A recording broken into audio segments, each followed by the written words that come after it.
سارے تعلق رب سے جوڑو، کر دے گا وہ نظر کرم۔ کی ادب و احترام کے ساتھ درخواست گزار ہوں اپنے مخدوم و محترم مربی و سرپرست استاد الاساتذہ حضرت اقدس مولانا سید ارشد مدنی صاحب دامت برکاتہم العالیہ، صدر جمعیت الماہین و صدر المدرسین دارالعلوم دیوبند سے کہ حضرت والا دامت برکاتہم اپنے کلمات عالیہ سے ہم سب کو مستفیض کریں۔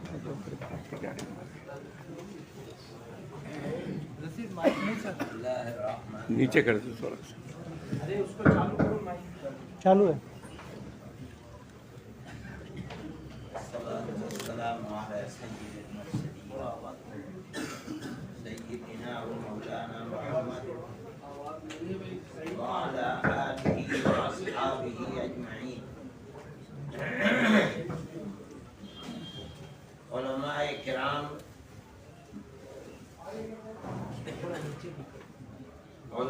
کرام، معزز حاضرین مجلس،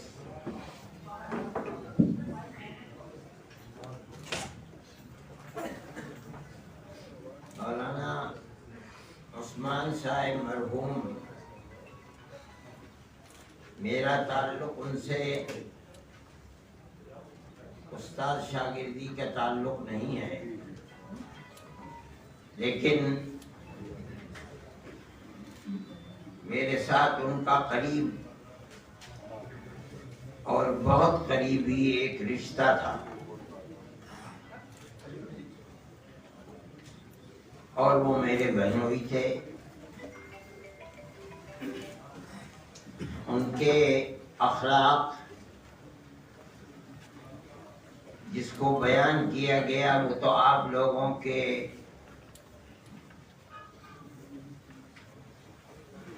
بیان کی ہوئی وہ چیز ہے جس کو آپ نے دیکھا ہے،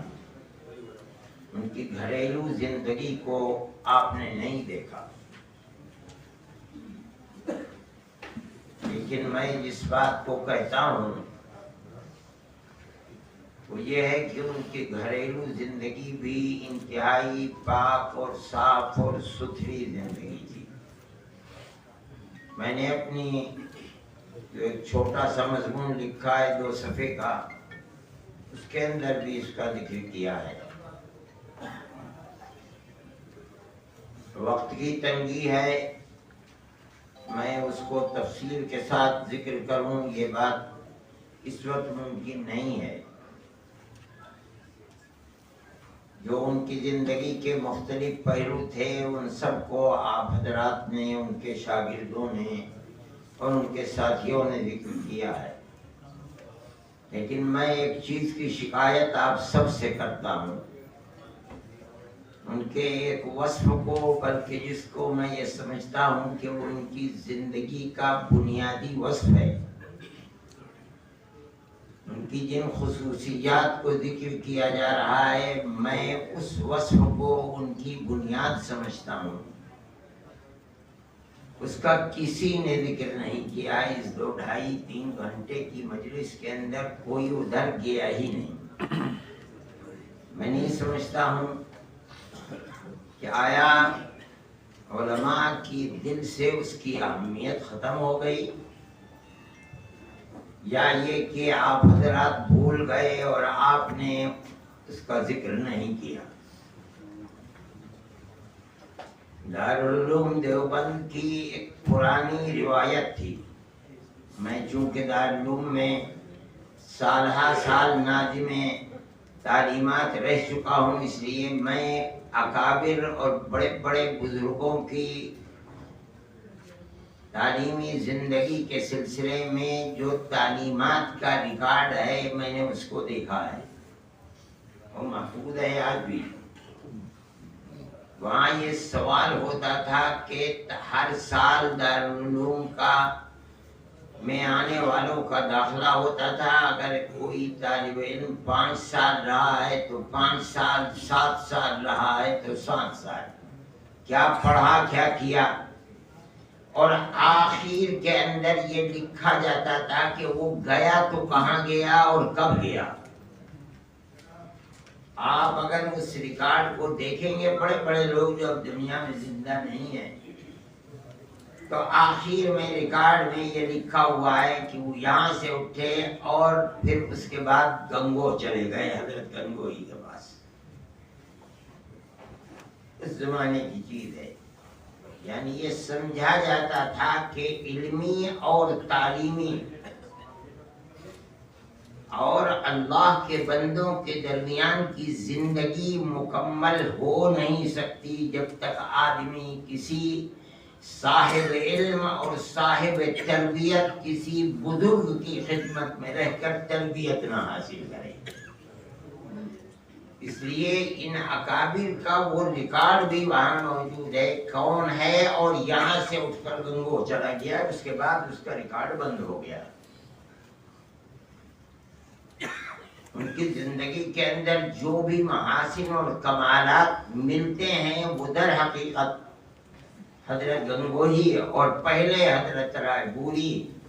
حضرت شیخ الہند رحمہ اللہ، حضرت تھانوی رحمۃ اللہ علیہ، حضرت مدنی رحمۃ اللہ علیہ،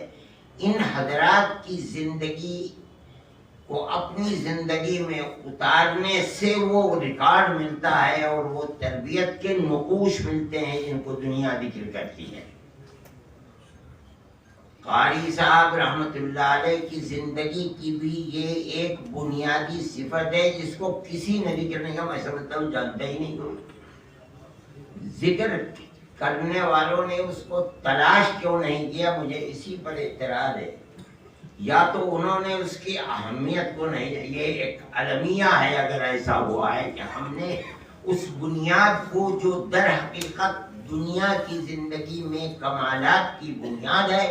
اور موت کے بعد آخرت میں ترقی کی بنیاد ہے عند اللہ، وہ ایک بنیاد تھی، ہم نے اس کو ذکر نہیں کیا ہے۔ قاری صاحب رحمت اللہ علیہ فراغت کے بعد یہ نہیں ہوا کہ وہ کہیں بیٹھ گئے یا منصور پور چلے گئے، انہوں نے اپنے رشتے کو قائم کیا حضرت شیخ الحدیث صاحب رحمت اللہ علیہ سے،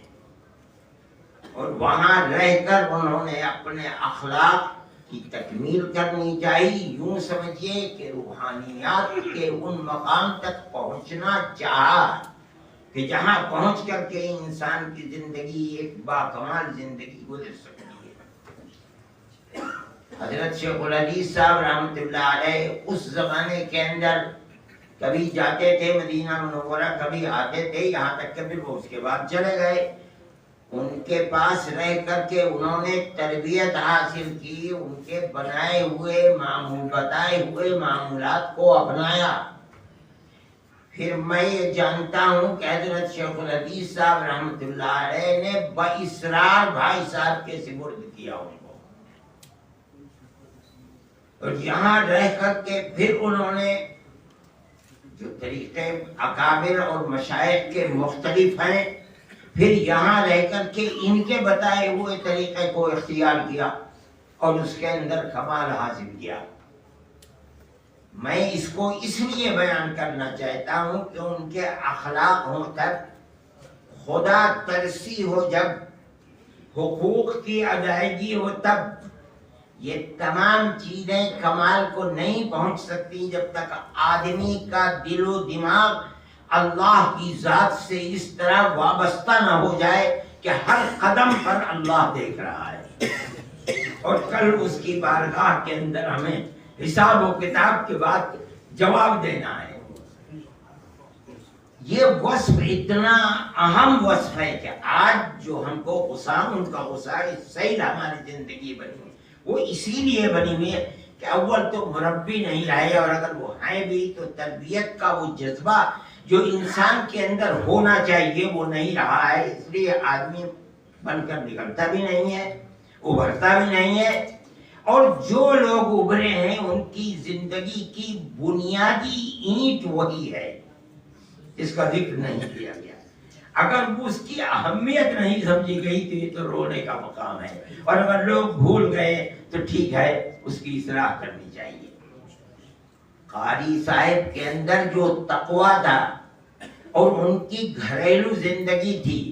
اور راتوں کو اٹھنا تھا اور رونا تھا اور جاگنا تھا،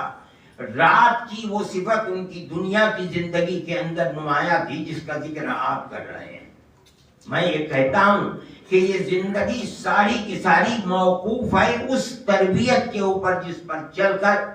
انہوں نے اپنے اخلاق اور اپنی روحانی زندگی کو باکمال بنایا تھا۔ اللہ تعالیٰ اس کو قبول فرمائے اور وہ انشاءاللہ آخرت کے اندر بھی ان کی روح ترقی کرتی رہے گی۔ یہ بنیادی چیز ہے، اس وصف کو بیان کرنا چاہیے تھا، نہیں ہوا بیان، خدا کرے بھول گئے ہیں وہ لوگ۔ اللہ تعالیٰ سے میں یہ دعا کرتا ہوں، وقت کی قلت ہے، میں نے تو ایک چیز کی طرف اشارہ کیا، جو کچھ آپ نے بیان کیا ہے، کسی نے بھی بیان کیا ہے، وہ صحیح ہے۔ اللہ نے ان کو تڑپتا ہوا دل دیا تھا اور وہ کثرت ذکر ہی کی بنیاد پر استحضار ذات واجب الوجود کا ہوتا ہے۔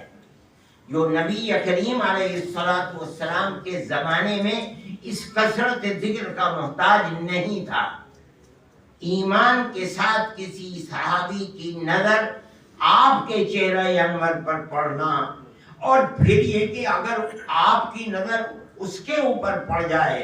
اور اس کو تربیت کا موقع مل جائے تب، اور اگر تربیت کا موقع نہ بھی ملے تو آپ کے چہرہ انور پر نظر پڑنے سے جو روحانی ترقی اور جو پلٹ ہوتی تھی دنیا کے اندر، باپ دادا پردادا سکڑ دادا لکڑ دادا کفر کے اندر ڈوبے ہوئے ہیں، آج یہ بچہ اور اولاد ہے جس کی نظر ایمان کے ساتھ نبی کریم علیہ السلام پر پڑ گئی اور زندگی کے اندر انقلاب پیدا ہو گیا۔ وہ صفت اگر آپ کے جانے کے بعد اب پیدا کی جا سکتی ہے کسی نہ کسی درجے میں اور دروازے کھلے ہوئے ہیں، تو وہ مشائخ کا دامن پکڑ نہیں تھے، وہیں سے تربیت ملتی ہے۔ جن لوگوں کو مل گئی وہ افراد بن گئے، کامیاب ہو گئے، جنہیں نہیں ملی ہم چاہے کچھ بھی کرتے رہے، اگر ہمارے اندر وہ وصف نہیں ہے ہم نہیں کہہ سکتے کہ وہ کس درجے کے اندر ہے۔ اللہ مقبول ہو۔ قاری صاحب کے اندر یہ جو وصف تھا جس کو ذکر کیا جا رہا ہے، اس کی بنیادی صفت وہ تھی، انہوں نے تربیت حاصل کی تھی اور مشائخ وقت کی خدمت میں رہ کر تربیت حاصل کی تھی۔ اللہ نے ان کے دل کے اندر خشیت خداوندی جس وقت کو کہتے ہیں وہ پیدا کیا تھا، اس لیے وہ راتوں کو جاگتے بھی تھے اور اللہ کے سامنے روتے بھی تھے، اور دن کی زندگی اسی رات کی اس زندگی کے مطابق گزرتی تھی۔ اللہ ان کی مغفرت فرمائے، ان کے درجات کو بلند فرمائے اور ان کے شاگرد اور ان کے ساتھیوں کو، ہم جیسے لوگوں کو اس کے اوپر چلنے کی توفیق عطا فرمائے۔ وآخر دعوانا الحمدللہ۔